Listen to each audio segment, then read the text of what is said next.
continuar un poco colgados en el cronograma con la conferencia de la doctora Marcela Castro Ruiz. La profesora Castro es abogada de la Universidad de los Andes, especialista de la misma universidad en Derecho Financiero, Master of Laws en Derecho Comparado de la Universidad de Illinois. Es autora de diversos libros, entre los cuales destaco La coordinación de Derecho de las Obligaciones, Derecho Comercial y numerosos artículos. Fue directora de la revista Derecho Privado de la Universidad de los Andes y es además abogada en ejercicio y árbitro de la Cámara de Comercio de Bogotá. Actualmente es profesora a tiempo completo en la Universidad de los Andes. Doctora, muchas gracias por aceptar nuestra invitación. Tiene la palabra.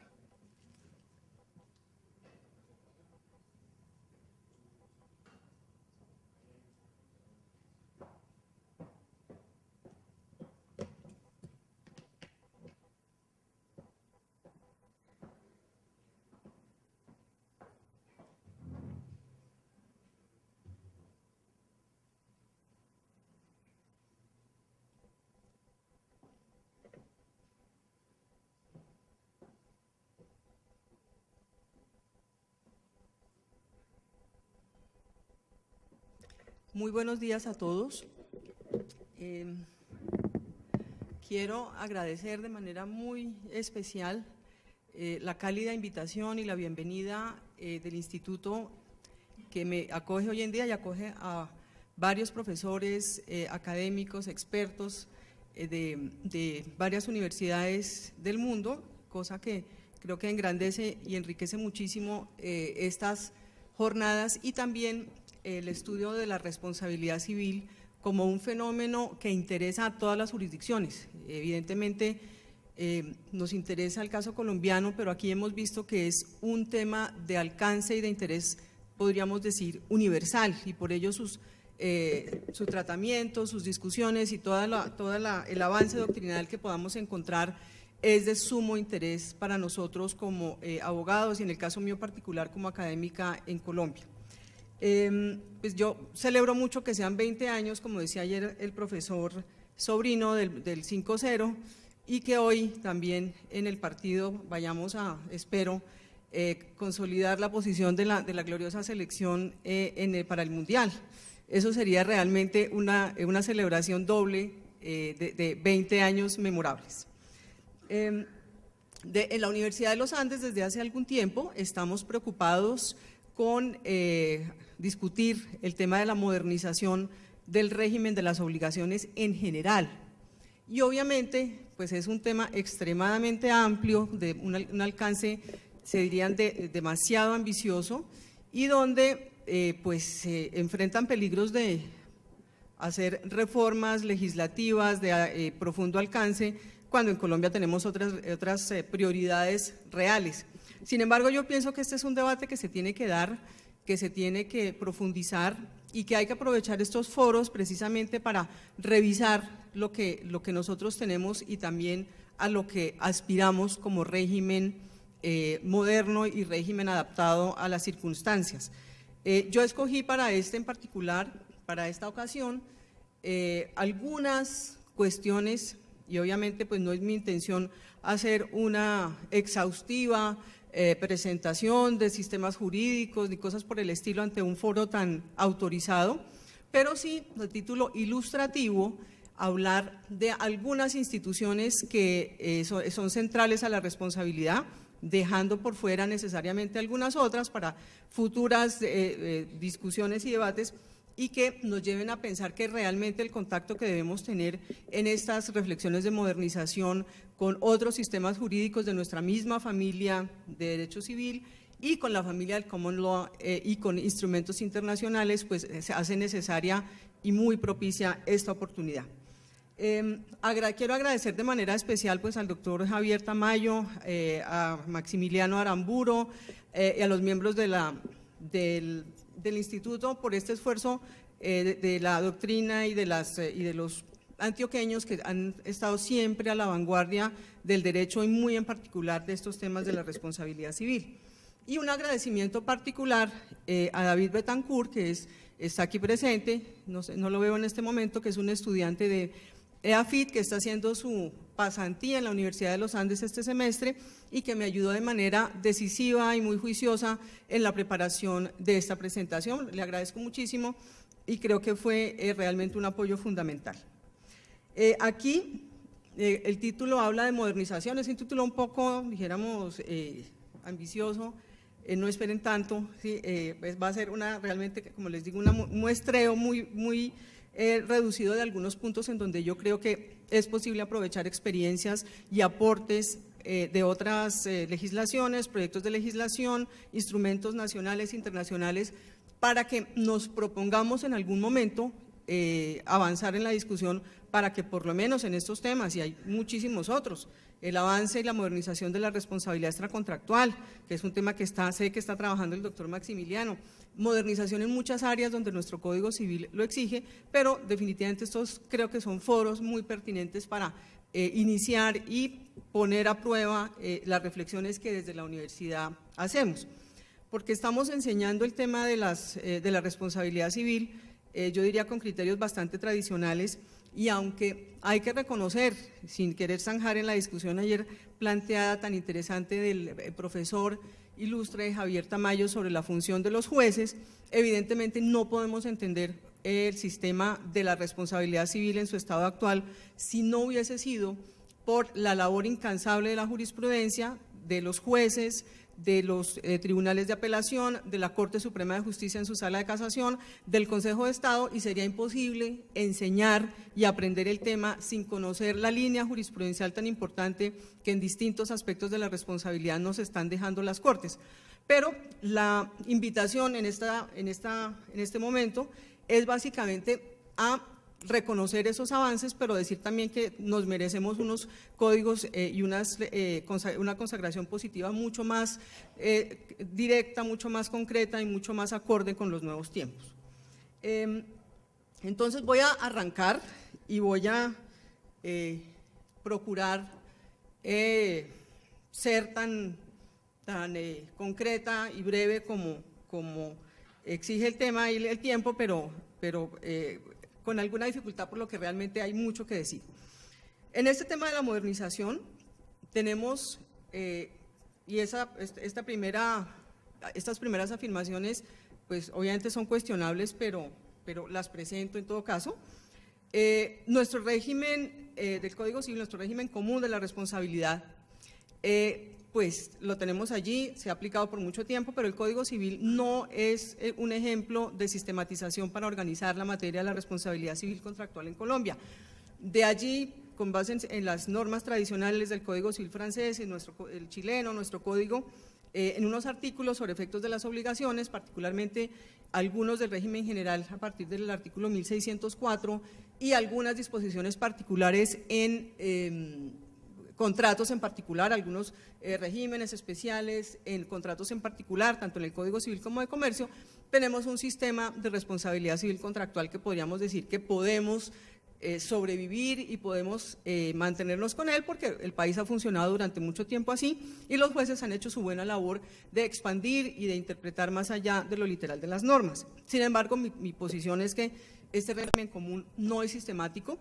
Por otro lado, como les decía, es un sistema bastante ya decantado por aportes muy importantes de la doctrina nacional y extranjera, y especialmente en Colombia la jurisprudencia ha hecho y las Cortes han tenido una función y un rol determinante en el desarrollo de estas categorías de la responsabilidad civil contractual. Pero mi visión es que persisten muchos vacíos, muchos silencios, muchas dudas, que si bien tenemos instrumentos de analogía, de la función del juez, de aplicar a su entorno social, etcétera,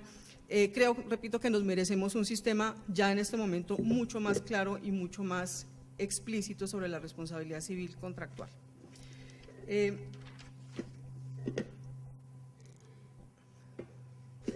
Entonces,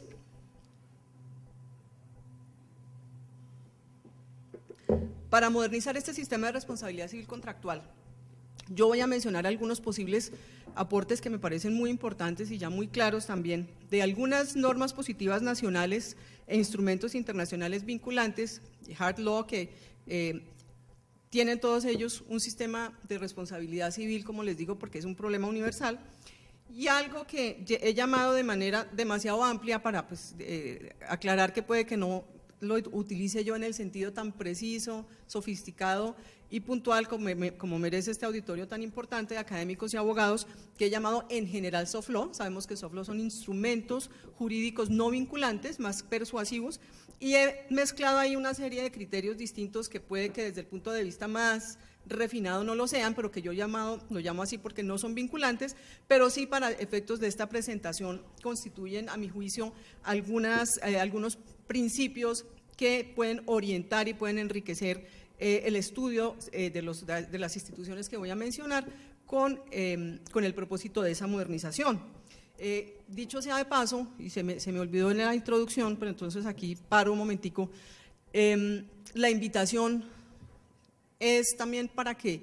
instituciones como las universidades, las facultades de Derecho, que ya hemos logrado con EAFIT, por ejemplo, en virtud de una coincidencia muy afortunada con el profesor Maximiliano y uno de los alumnos de EAFIT, interesarnos en una colaboración mucho más amplia para hacer aportes bibliográficos, académicos en estos temas. El instituto sería un invitado ideal para también, siendo que conoce también y ha trabajado en temas y en publicaciones tan serias y tan importantes durante tantos años y tiene miembros tan destacados, en arrancar con algunas ideas y algunas propuestas de modernización en el tema que cada cual se sepa. Eso sería realmente muy importante para hacer una discusión mucho más amplia sobre esta modernización y hacerla poco a poco. Como bien dicen, los problemas grandes no se pueden resolver de una sola vez, sino que hay que tomar los pequeños problemas e irlos resolviendo uno por uno. Por ello, a punto de cerrar este paréntesis, pues la invitación es a conocer muy bien nuestro régimen, conocer los regímenes que nos pueden nutrir, pero empezar a hacer propuestas en puntos concretos para ver si articulamos alguna propuesta académica desinteresada desde el punto de vista del lobby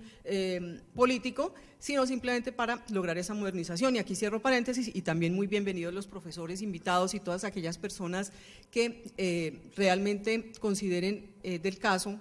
hacer propuestas específicas de modernización de nuestro sistema.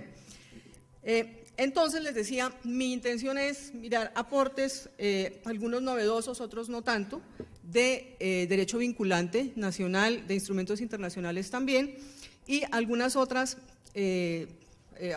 documentos o fuentes como principios de contratación, propuestas académicas, proyectos de ley y otros cuerpos normativos no vinculantes, repito, haciendo un uso un poco abusivo y extensivo de lo que puede entenderse por soft law como instrumentos no vinculantes. Para esta ocasión he escogido 3 temas. Sé que hay muchos otros, se pueden quedar entre el tintero cosas que a ustedes y a mí nos pueden interesar muchísimo, pero para efectos del tiempo y de concentrar los esfuerzos en esta ocasión en pocos problemas, como sería el objetivo, he escogido 3 para revisión y propuesta general. Uno tiene que ver con la autonomía de la voluntad y responsabilidad civil contractual. La segunda, el tema del perjuicio, en el tema particular de las categorías de daño indemnizable y el deber de mitigación. Una que no incluye explícitamente, pero si el tiempo me alcanza, lo haré, que es el tema de la graduación de culpa y la extensión de la indemnización, que se ha mencionado aquí varias veces, pero repito, es uno que está condicionalmente entre el tintero para ver si el tiempo me alcanza. Y por último, la noción de causa extraña. Todos estos conceptos son muy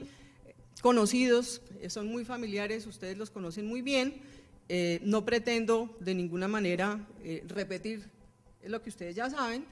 pero sí mirar cómo estos conceptos que tienen una importancia general en los sistemas jurídicos, pues pueden tener algunas mejorías o pueden tener algunas visiones, enfoques, o como lo hablamos con David en la preparación de esta presentación, algunas tendencias, y esas tendencias pueden ser interesantes para nosotros. Entonces, se tomaron varios instrumentos, no voy a hablar de todos ellos al tiempo, ni en todos los 3 temas al tiempo, porque sería, pues no sería muy útil, sino seleccionando algunas ideas, algunos aportes que efectivamente hemos considerado de interés para esta presentación. Ustedes ven ahí, y aquí pues yo con la venia de los profesores que están, el profesor argentino, el profesor que viene de la Universidad de Gerona, que realmente conocen bastante bien lo que está pasando en sus respectivas jurisdicciones, y algunas otras las internacionales en particular como vinculantes con la Convención Internacional para la Venta de Mercancías. A nivel nacional incluyo como novedad el Estatuto del Consumidor para algunos puntos, el colombiano, los códigos italiano, el peruano, el de Quebec,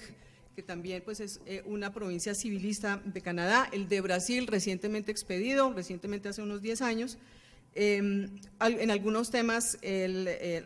Unfair Contract Terms Act del Reino Unido, el Código de Comercio Uniforme de los Estados Unidos y en no vinculantes, obviamente UNIDROIT viene a ser, y ya se conoce muchísimo como una fuente fundamental para estos principios de contratación y de responsabilidad por incumplimiento de contrato.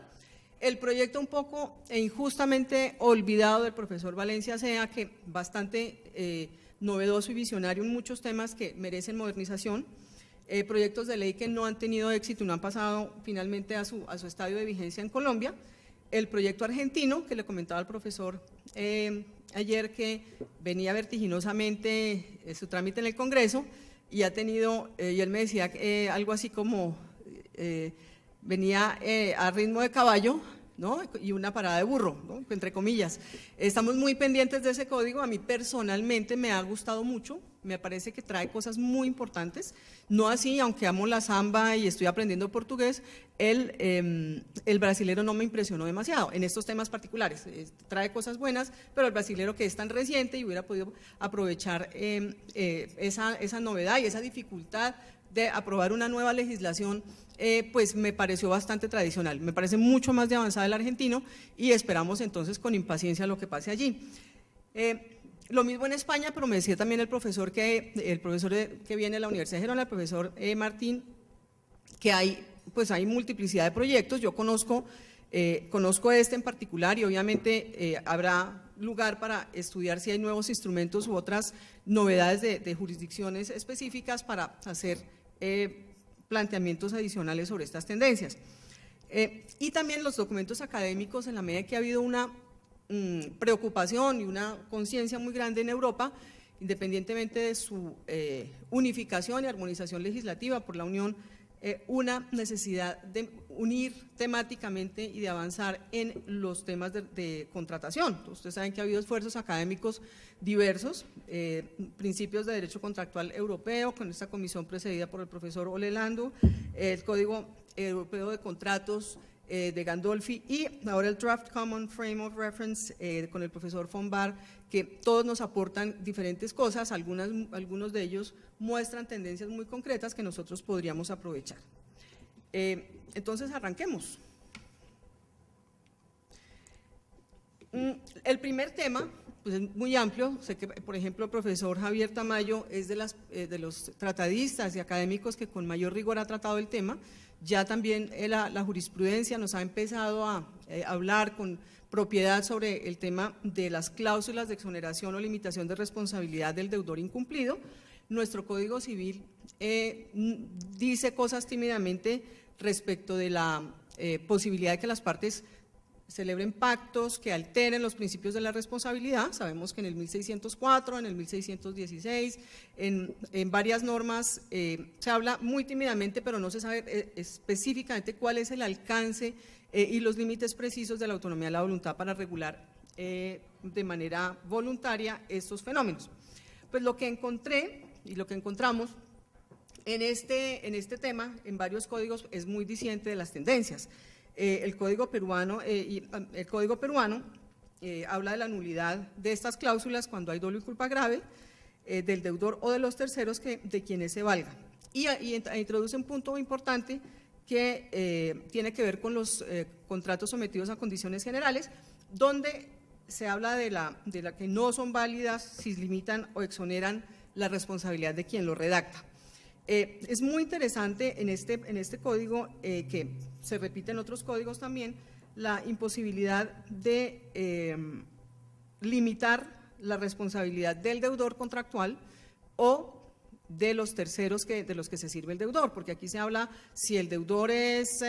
una persona jurídica, por ejemplo, una persona natural que tiene dependientes quienes cumplen el encargo contractual, pues claramente se estará bajo el 1738, que es una norma escondida ya de pérdida de la cosa que se debe, que dice que el deudor será responsable de sus propios actos y de los que estén a su cargo. No es una norma específica que hable de las cláusulas de exoneración. Y cuando se trata de contratistas independientes, quienes hoy en día con los temas de tercerización, outsourcing y empresarios satélites que brindan apoyo al deudor principal para la prestación de servicios o la provisión de bienes, pues igualmente se habla de las defensas propias del hecho de tercero como posible defensa frente al incumplimiento contractual, y realmente en el código nuestro falta una precisión que podría darse a través de estas cláusulas, de la regulación de estas cláusulas de exoneración, en donde quede claro que el deudor, sea que ejecute la prestación directamente o se valga de terceros para ejecutarla, la falta, la culpa, el incumplimiento de estos terceros, sean dependientes directos o de cualquier tercero, como lo dice el Código peruano, no son suficientes para limitar o exonerar la responsabilidad. Eso ya lo ha dicho el profesor Tamayo en su libro hace mucho tiempo, pero falta claridad normativa. El Código de Quebec dice que estas cláusulas no proceden cuando se trata de daños causados intencionalmente o con culpa grave, o por daños corporales o morales. Aquí entra ya tener otras consideraciones de protección a la persona, de protección al ámbito extrapatrimonial, que pueden ser de mucho interés. Unfair Contract Trade, se llama, me olvidó, Unfair Contract Terms Act del Reino Unido, no valen las exclusiones o restricciones pactadas por el contrato mediante aviso, porque a veces las restricciones, ustedes saben, vienen contenidas en los documentos contractuales o en avisos al consumidor, las famosas sentencias de los parqueaderos y de otros avisos de exoneración a través de que el acreedor se entere, si es que se entera, y en este caso, no sea que sea a través del contrato o mediante un aviso separado, cuando se trata de muerte o lesiones causadas por negligencia. Este es un estatuto pues, del año 77, y hoy en día el Estatuto del Consumidor en Colombia, que hay que remarcar ese avance, ya nos habla de abusividad en ciertas cláusulas, que son no solamente inválidas o nulas para evitar ambigüedades, sino ineficaces de pleno derecho cuando se limita la responsabilidad del productor o del proveedor respecto de sus obligaciones de tipo legal, llámese obligación de garantía, etcétera, responsabilidad por productos defectuosos.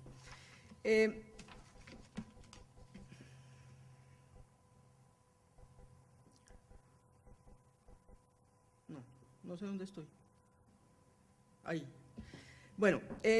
continuando con esto, vamos a ver algunos proyectos que, repito, para mí son autoridades persuasivas muy interesantes. En el caso concreto de Valencia C, ha sido un proyecto creo que injustamente olvidado, precisamente en el grupo de modernización estamos tratando de rescatar aquellas propuestas que mantienen vigencia para inclusive hacerle ese honor a este profesor tan importante que se arriesgó y tomó la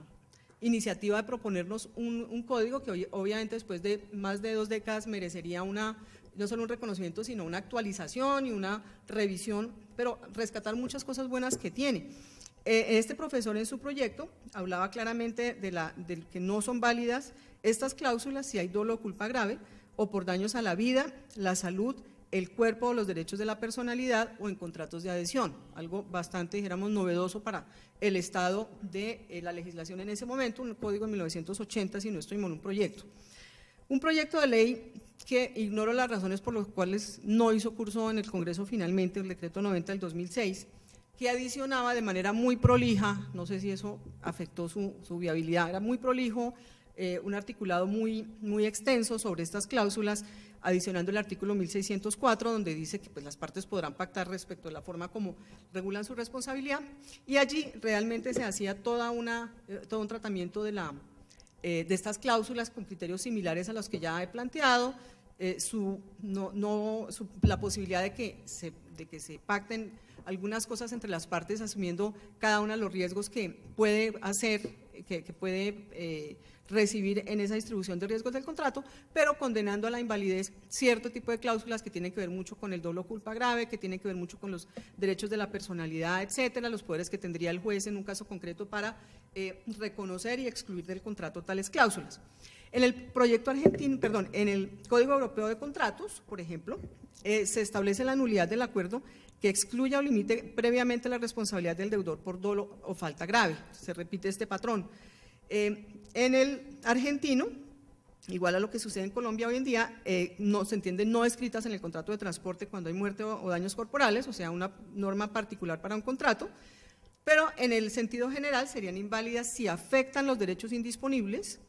atentan contra la buena fe, contra las buenas costumbres, las leyes imperativas o el orden público. Aquí hay mayor amplitud en la apreciación, es más de textura abierta esta norma y por ello pues habría varias, varias cuestiones para alegrarse y otras para preocuparse, y es realmente la amplitud del juez para apreciar en concreto, pero igualmente una falta de precisión que muchas veces llevaría a hay posibles interpretaciones diversas, pero a mí no me disgusta la idea de que se pueda apreciar bajo estos principios de la buena fe, etcétera, el tema y no dejarlas tan taxativas para que se pueda hacer el quite inmediatamente. Y en el proyecto del Código Español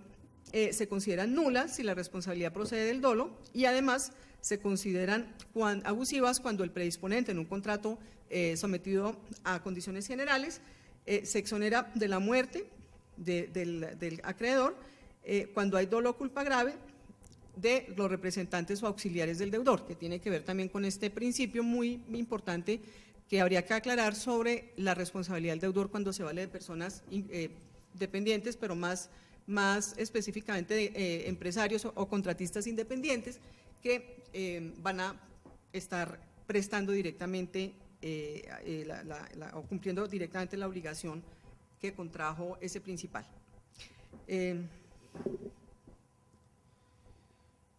Bien, ¿qué tendencia? ¿Sí estoy en la tendencia? Sí, es que no veo bien. Tendencia, algo que ya venía, aceptar cláusulas con restricciones, y esas restricciones tienen que ver primero con la presencia de dolo o culpa grave en el incumplimiento, y en ese sentido no se podría exonerar el deudor, cuando se trate de muerte, daños a la persona y a sus derechos fundamentales,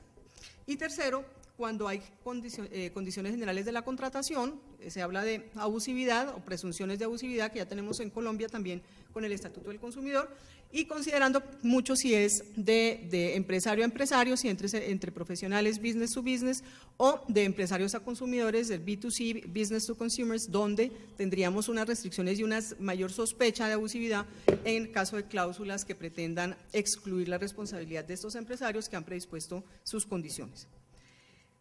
Segundo tema, este es un tema, dijéramos, pienso yo, más sencillo, pero no menos importante, que tiene que ver con las categorías del daño. Nuestro catálogo, nuestra descripción de categorías de daño es bastante pobre, diría yo.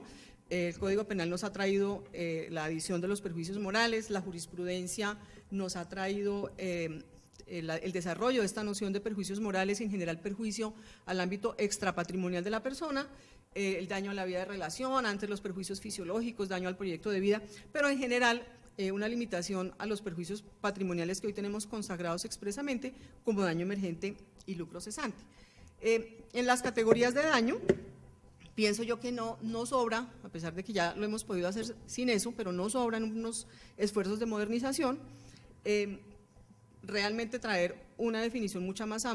amplia y más comprensiva de lo que es el perjuicio. UNIDROIT, por ejemplo, habla, igual que el régimen colombiano de reparación integral, reconoce el daño pecuniario y el no pecuniario y habla de la pérdida sufrida y la ganancia dejada de obtener y los sufrimientos físicos, angustia emocional y todo, incluso en el ámbito contractual, donde ya se reconoce claramente la posible presencia de estos daños, pero donde esta aclaración no le haría mal a nuestro sistema.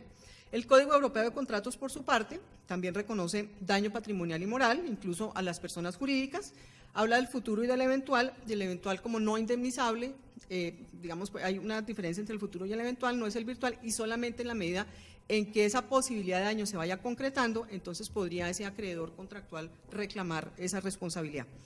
Y habla de un fenómeno que sería el daño indirecto, que me llamó la atención, y es algo que también ha desarrollado nuestra jurisprudencia cuando es sufrido por personas distintas, digamos, personas que han sufrido por estos titulares que tienen derechos crediticios contra la víctima en caso de fallecimiento o lesiones graves. Entonces aquí pues es muy amplia la noción de derecho crediticio, no es simplemente el tema de los herederos para ejercer acciones sin iure propio cuando muere la víctima, sino en general alguien que ha tenido o que tiene un crédito en contra de la víctima y que perdió la posibilidad de, en principio, de recuperarlo directamente, y por consiguiente se llamaría eso un daño indirecto, una categoría interesante. En cuanto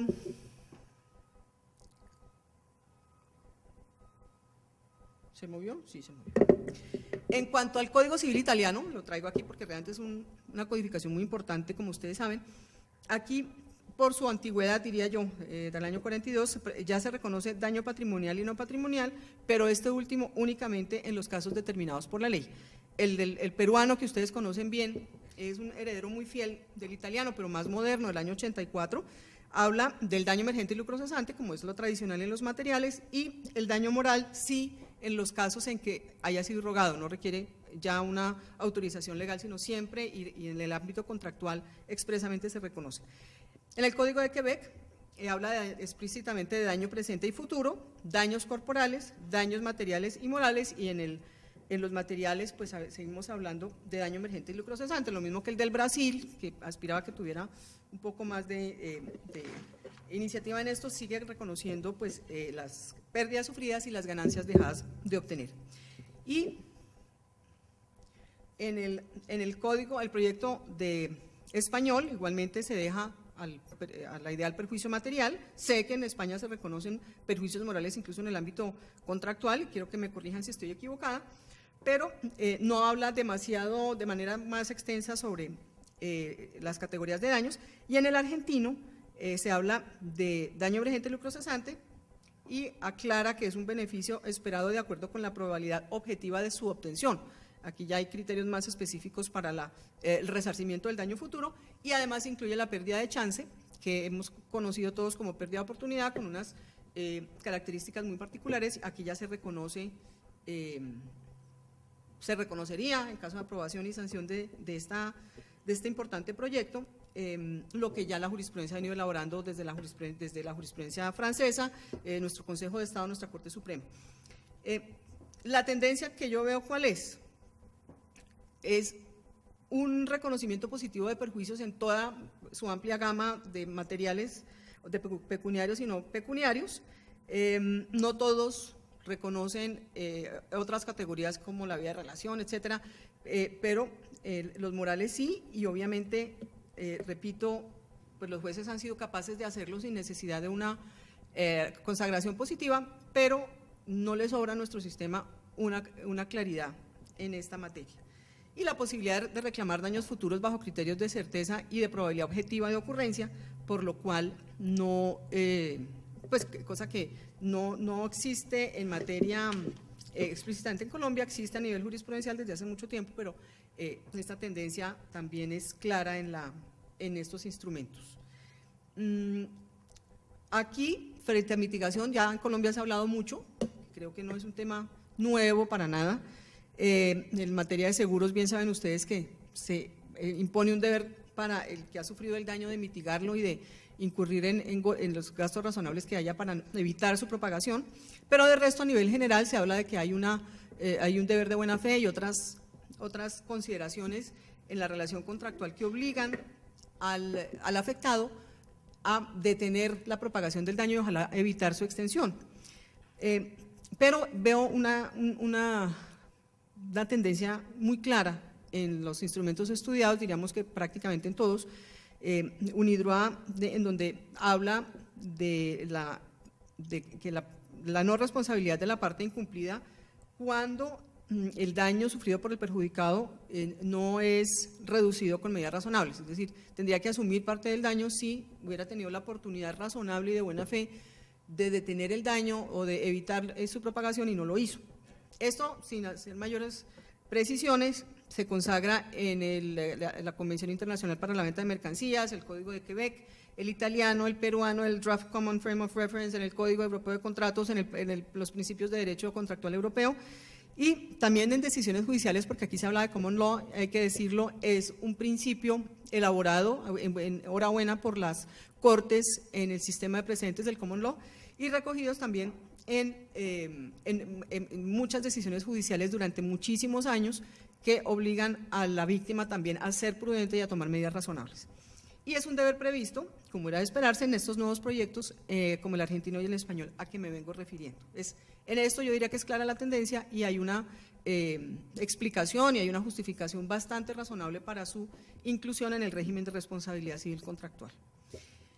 En cuanto a la causa extraña,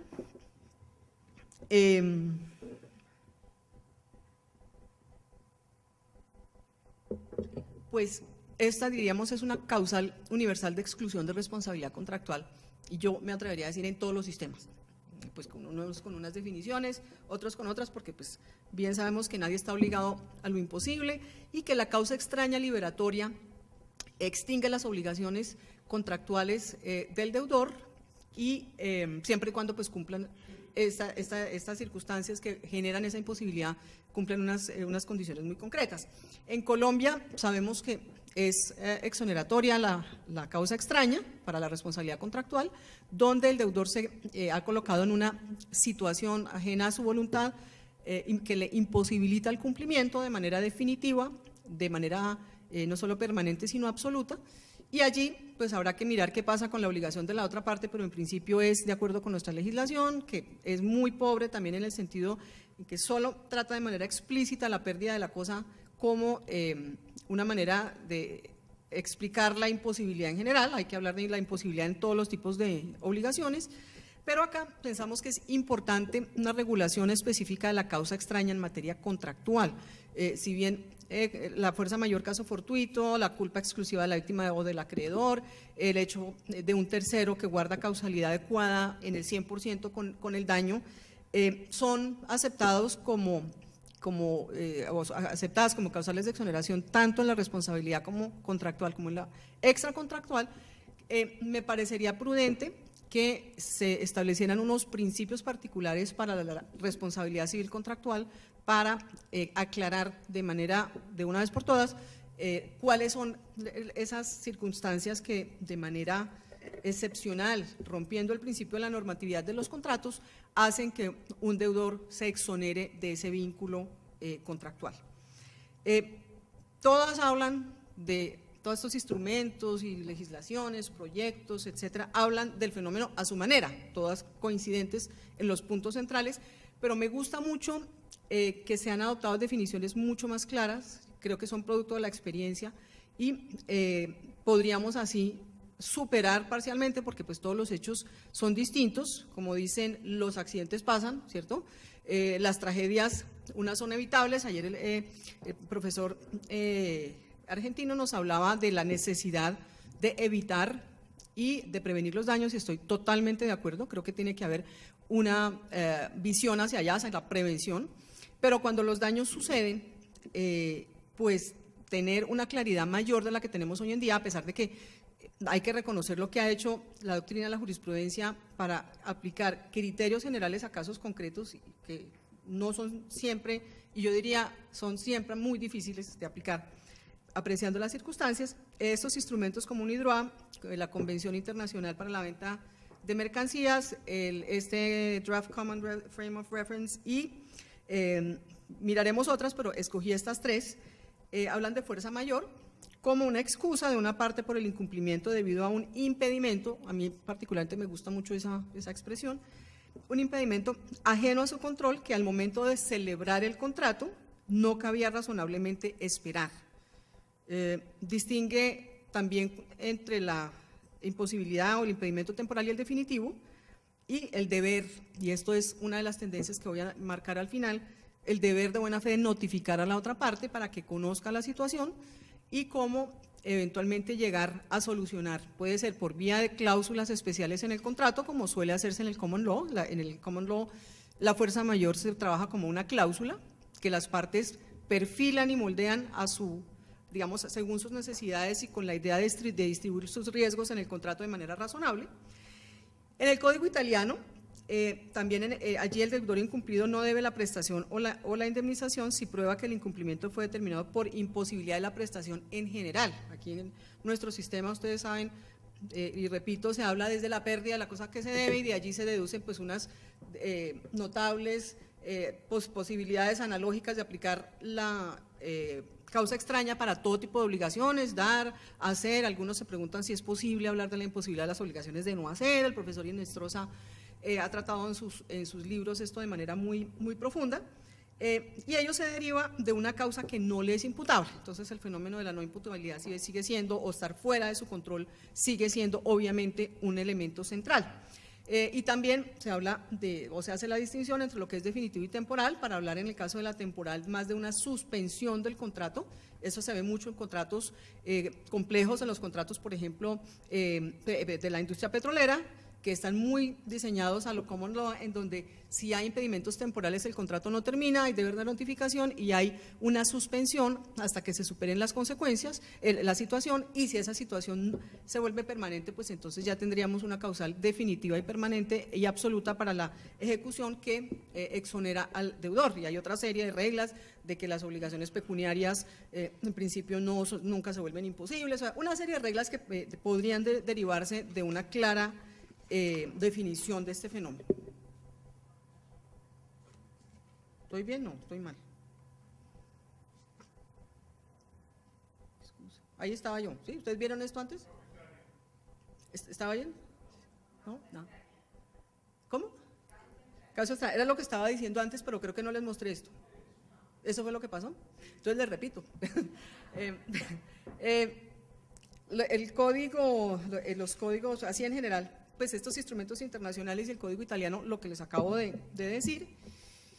Y ahora esto sí, porque es que hay como una especie de, aquí no estoy en el ciberespacio, entonces no es en tiempo real porque me toca ver por detrás las letras, entonces digo que aquí sí voy Código Quebec, ¿no es cierto? Dice ahí. Si ven que algo no coincide entre lo que yo digo y lo que hay ahí, entonces me avisa, ¿no? Aquí, pues la idea es que coincida. Bueno, en Quebec, la liberación de responsabilidad por un daño causado a otros sí se prueba que resultó de una fuerza superior, lo que ellos llaman superior force, a menos de que se haya comprometido a reparar en este caso. Entonces empiezan a surgir también aspectos sobre la posibilidad que existe en Colombia también de asumir dentro de esas famosas cláusulas que regulan la responsabilidad, que el deudor asuma de manera voluntaria y de manera consciente los daños ocasionados incluso bajo el acaecimiento de circunstancias de fuerza mayor o de ciertas circunstancias de fuerza mayor. Y el del Brasil nos habla, yo lo nombro porque me gusta mucho el Brasil, no le veo muchas novedades, pero aquí no responde el deudor por los perjuicios resultantes de fuerza mayor o caso fortuito, salvo que se haya hecho expresamente responsable. Aquí es para mostrar esa tendencia en donde en la misma definición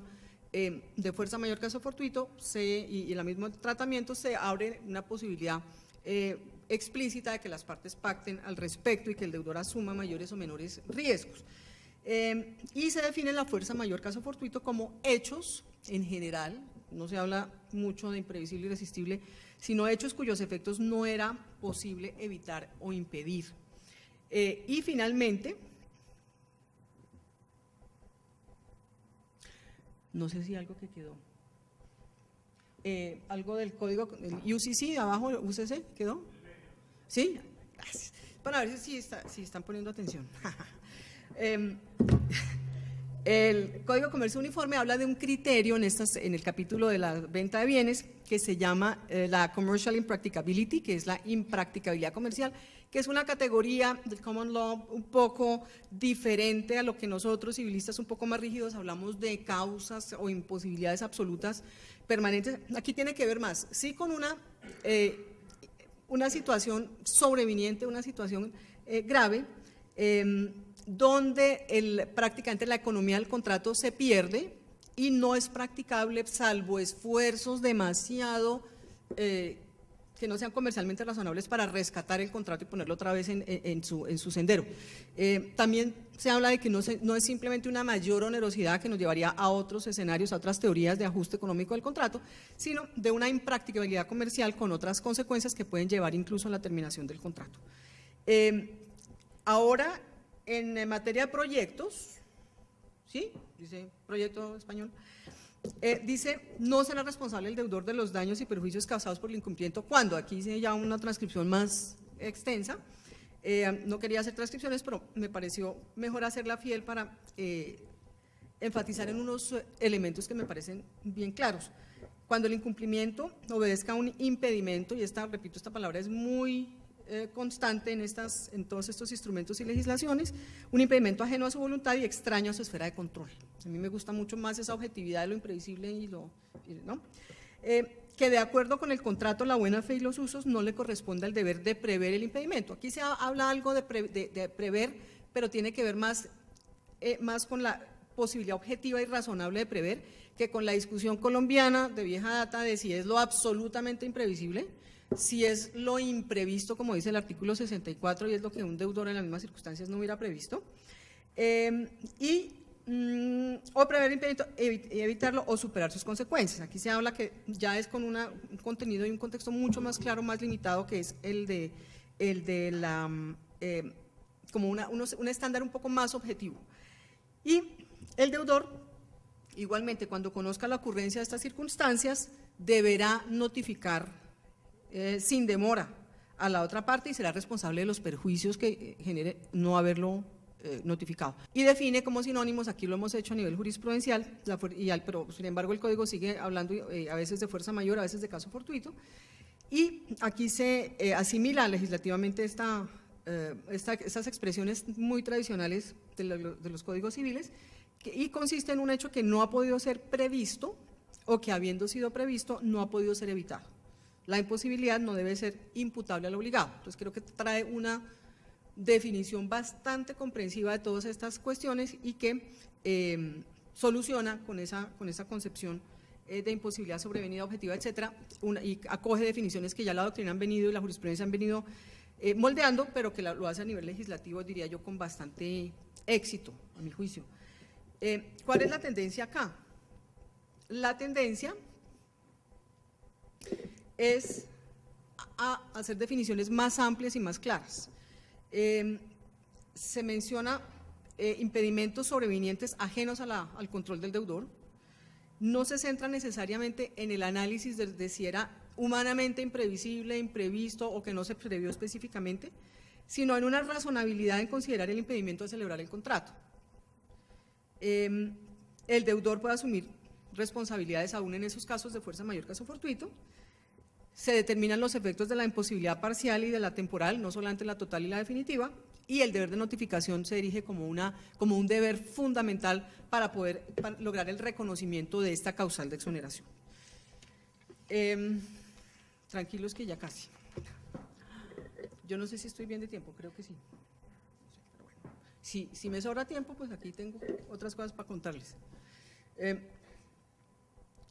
Conclusiones generales. Es que quiero saber si me sobra tiempo para hablar de un tema que dije que no hablaba si no había tiempo. No hay tiempo. Bueno, se los quedo viendo para la próxima. Tiene que ver con la tendencia que vi bastante marcada en seguir admitiendo algo que mencionó el doctor Solarte ayer. La responsabilidad contractual referida y la graduación de culpas tiene un impacto definitivo en esa extensión de los daños según el 1616 de nuestro Código Civil. Una tendencia en los instrumentos nacionales e internacionales muy mayoritaria de seguir apreciando la previsibilidad o lo que previó el deudor al momento de celebrar el contrato o debió prever como la medida de la indemnización que tiene que pagar. En Argentina se adiciona algo, y el profesor me corrige, y es que cuando hay dolo, eso también se puede controlar al momento del incumplimiento, es decir, al momento del deudor, que el deudor va a incumplir o está incumpliendo, se aprecia entonces lo que también puede prever ya cuando ha evolucionado el tiempo y han evolucionado las circunstancias, se puede apreciar lo que el deudor debería prever ya en ese momento de incumplimiento, cuando hay dolo o culpa grave, que me parece una solución bastante creativa e inteligente. Bueno, conclusiones generales, doctores y doctoras. Yo pienso que es conveniente emprender por lo menos una discusión sobre la modernización de este régimen y para hacerlo más acorde con el entorno social. Yo no digo que eso sea fácil, ni que sea cortico, ni que sea urgente para hacerlo mañana, para hacerlo mal. No, yo pienso que tenemos Hoy en día con estos temas del ciberespacio y con estas redes académicas que unen cada vez más a los profesores del Common Law, del Civil Law, donde hay más conciencia sobre los instrumentos internacionales, de instrumentos incluso no vinculantes, yo pienso que es hora y momento en que nos sentemos a hablar no solamente de lo que nos pasa y de lo mal que nos pasó, sino cómo modernizar y cómo mejorar. Segundo, esto porque creo yo que hay una necesidad clara de una mayor precisión normativa en materia de responsabilidad contractual. Tenemos una legislación, repito, muy cifrada, muy enigmática, no explícita. Aprovechar los avances jurisprudenciales que son inmensos y que son muy valiosos, y esto permitiría para nosotros, como estudiosos, abogados, árbitros, jueces, una mayor seguridad jurídica